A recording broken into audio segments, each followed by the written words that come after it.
जय झूलेलाल, मां मोहित सतपाल तव्हां सभिनी जो स्वागत थो कयां अॼु जे एपिसोड में। अचो त शुरू कयूं अॼु जे तारनि जो खेल। शुरू था कयूं अॼु जी तिथीअ सां। अॼु अंग्रेज़ी तारीख़ 5 ऑगस्ट 2023 छंछर जो ॾींहुं, हिंदू महीनो श्रावण मास अधिक मास में कृष्ण पक्ष जी चौथ तिथि।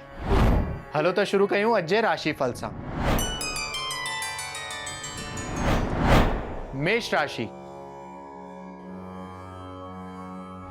मेष राशि वारनि खे अॼु पंहिंजे परिवार में या पंहिंजे दोस्तनि मां काई ना काई ख़ुशख़बरी मिलण जी संभावना आहे। धन प्राप्ति जा सुठा योग बीठल आहिनि। समाज में हुननि जी प्रतिष्ठा भी वधण जी संभावना आहे।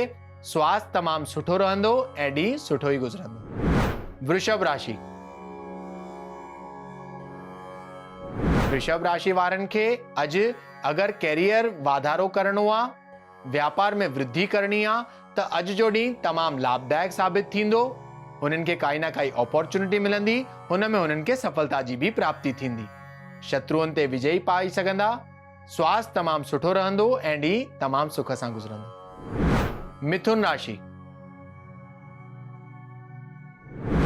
मिथुन राशि वारनि खे अॼु जे ॾींहं में जेतिरो थी सघे पंहिंजे वाणीअ ते कंट्रोल रखण जी ज़रूरत आहे, न त वाद विवाद या मतभेद थियण जी आशंका आहे। स्थान परिवर्तन भी अॼु अवॉइड करणो आहे। कार्यस्थल ते तव्हांखे धन जी प्राप्ति थी सघे। तव्हांजो स्वास्थ्य साधारण ई रहंदो। कर्क राशि। कर्क राशि वारनि खे अॼु मानसिक तनाव यानी मेंटल स्ट्रेस वधण जी आशंका आहे, पर हुननि खे पंहिंजा थॉट्स हिकदम सुठा ऐं पॉजिटिव रखणा आहिनि। थी सघे त योगा या मेडिटेशन कंदा त बेहतर रहंदो। स्वास्थ्य बाक़ी हुननि जो ठीकु रहंदो।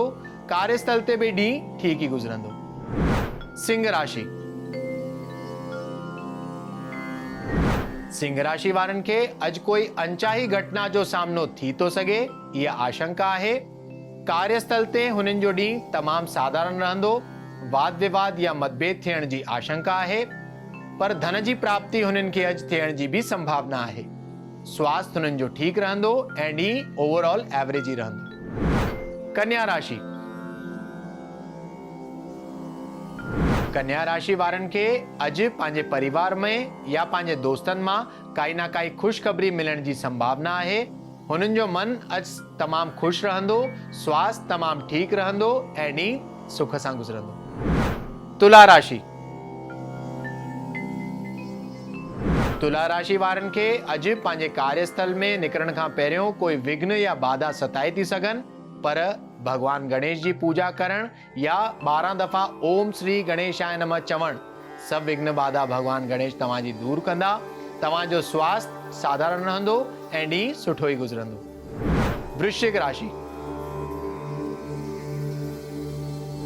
वृश्चिक राशि वारनि खे अॼु मान सम्मान में वृद्धि, समाज में प्रतिष्ठा मिलण जी संभावना आहे। हुननि खे धन प्राप्ति जा भी सुठा योग बीठल आहिनि, पर अॼु हुननि खे स्वास्थ्य ते थोड़ो ध्यानु ॾियण जी ज़रूरत आहे, न त कोई रोग या बीमारी सताए थी सघे। गांइ खे चारो खाराइण या ग़रीबनि में कुछ दान करण तव्हांजे लाइ लाभदायक थींदो। धनु राशि। धनु राशि वारनि खे अॼु पंहिंजे जीवन साथी जो पूरो साथ मिलंदो। धन प्राप्ति जा सुठा योग बीठल आहिनि। स्वास्थ्य हुननि जो उत्तम रहंदो ऐं ॾींहुं तमामु सुख सां गुज़रंदो। मकर राशि।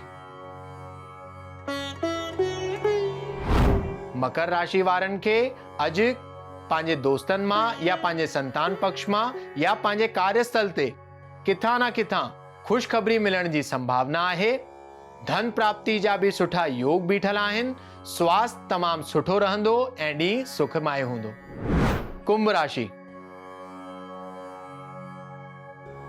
कुंभ राशि वारनि खे अॼु पंहिंजे कार्यस्थल ते पंहिंजे ख़र्चनि ते ऐं हिसाब किताब में ध्यानु ॾियणो आहे। ख़र्चनि खे थी सघे त कंट्रोल करणो आहे, न त अधिक धन ख़र्च थियण जा योग बीठा आहिनि। अॼु मां लक्ष्मी जी उपासना तव्हांजे लाइ लाभदायक थींदी। तव्हांजो स्वास्थ्य सुठो ई रहंदो। मीन राशि। मीन राशि वारनि खे अॼु कार्यस्थल ते भाग्य पूरो साथ ॾींदो। धन प्राप्ति जा सुठा योग बीठा आहिनि, पर हुननि खे स्वास्थ्य ते थोड़ो ध्यानु ॾियण जी ज़रूरत आहे। बाक़ी ॾींहुं सुठो ई गुज़रंदो। अचो त ॾिसूं छा आहे अॼु जे ज्ञान जे पिटारे में। श्री सूक्त जे पाठ जा नियम त अॼु जे एपिसोड में ॿुधाईंदासीं श्री सूक्त जंहिंखे लक्ष्मी सूक्त बि चयो वियो आहे, हुन जे पाठ जा छा नियम आहिनि। त चवंदा आहिनि, शास्त्र इहो चवंदो आहे कि अगरि तव्हांजी आर्थिक स्थिति सही नथी रहे, जाम मेहनत करण खां पोइ बि धन जी प्राप्ति में जाम तकलीफ़ूं थो अचनि, या तव्हांजे मथां ऋण यानी कर्ज़ो जाम थी वियो आहे, त नित्य ही श्री सूक्त जो पाठ करणु अति लाभदायक मञियो वियो आहे। त श्री सूक्त में जेके 16 पहिरें मंत्र आहिनि, हिन जो रोज़ तव्हांखे जाप करणु तव्हांजी ऊर्जा सुठी रखंदो। जेका नकारात्मक ऊर्जा आहे यानी नेगेटिव एनर्जी आहे, हुन जो नाश कंदो ऐं लक्ष्मी जी यानी धन जी तव्हांखे प्राप्ति कराईंदो। इहो यादि रखिणो आहे कि थालीअ में श्री यंत्र हुजे या त पोइ लक्ष्मी माता जी मूर्ति हुजे। श्री सूक्त जो जेके अक्षर आहिनि, जेके अखर आहिनि ऐं जेके मंत्र आहिनि, उहे शुद्ध तरीक़े सां तव्हांखे उच्चारण करणो आहे। अगरि तव्हां उच्चारण नथा करे सघो, कंहिं ब्राह्मण खे घुराए करे पूजा करे भगवान गणेश जी हिन पाठ जो आरंभ करणो आहे। ऐं जेसिताईं मंत्र हलनि तेसिताईं तव्हांखे माता लक्ष्मी जे चरणनि में कुमकुम अर्पण करणो आहे। यादि रखिणो आहे कि जॾहिं बि तव्हां श्री सूक्त जो पाठ कयो त इहो जेको पाठ जुमे जे ॾींहुं अति लाभदायक मञियो वियो आहे। साण ई साण माता लक्ष्मी खे अनार जे फल जो भोग चाढ़णो आहे ऐं साण ई साण पंहिंजे लक्ष्य, जंहिं लक्ष्य सां तव्हां इहो पाठ करायो था या कयो था, हुन खे बि केंद्रित रखी करे तव्हां इहो पाठ कंदा त मां लक्ष्मी जी असीम कृपा तव्हांजे मथां ऐं तव्हांजे परिवार जे मथां बरसंदी। अगरि तव्हां रोज़ बि पाठ कंदव त तव्हांखे शुभ फल जी प्राप्ति थींदी।